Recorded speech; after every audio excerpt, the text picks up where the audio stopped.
This is Adam. Adam is a man who lives on the 16th floor in a high-rise building, working a very successful career, and has it all figured out.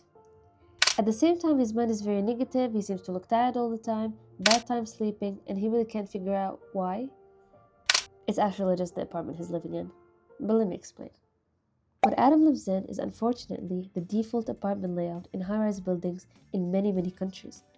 And here you can see the 5 main problems in it.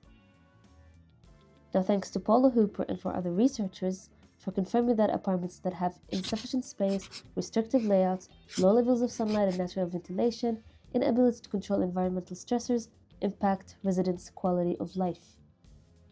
So let me show you how to fix Adam's apartment with 5 simple strategies. Starting off with the most basic yet important problem that controls how the spaces are placed within the apartment, which is the amount of natural light that enters the apartment.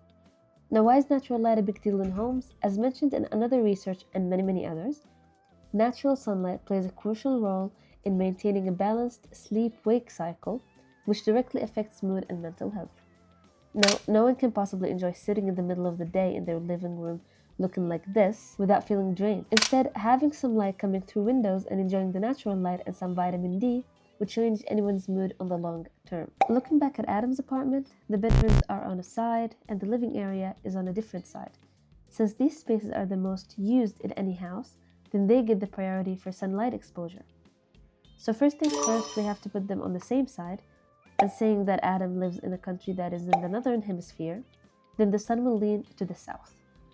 Therefore, we'll place these spaces on the south facade and add just the right amount of windows to let the sunlight in, which would look like this.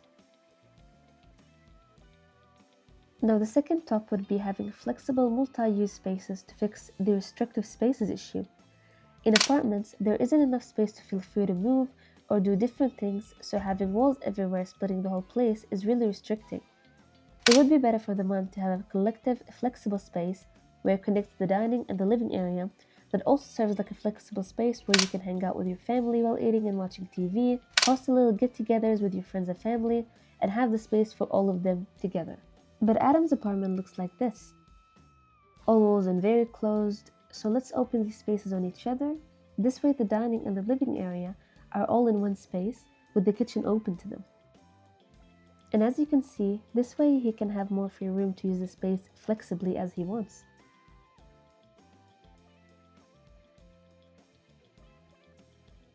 Now, the third strategy is life-saving. It's about natural ventilation.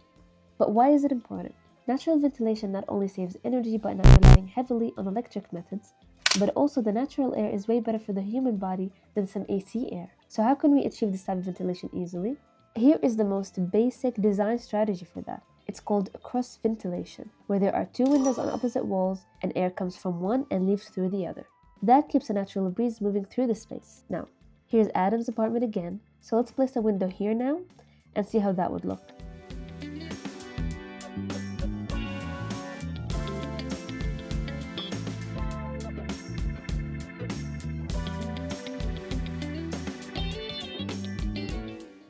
I think this looks better, but I really would like to know what you guys think, so please let me know in the comments. Now, the following 2 strategies are actually connected. They both serve the same purpose, but in different ways and for different conditions, so listen very carefully. The fourth strategy is about connecting the user with nature. And how can we do that in an apartment? Through balconies and surrounding nature. The condition for this one is that the apartment building has to be surrounded by a pleasing environment. It really doesn't have to be a forest and full display trees, but at least not a toxic city side with polluted air.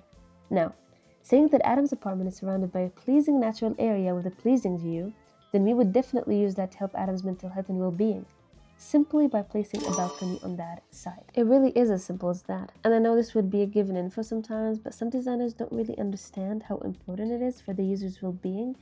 They just assume it looks pretty, so let's put a balcony there. Now, let's say that Adam's apartment is not surrounded by a pleasing view. Then we go to the 5th strategy.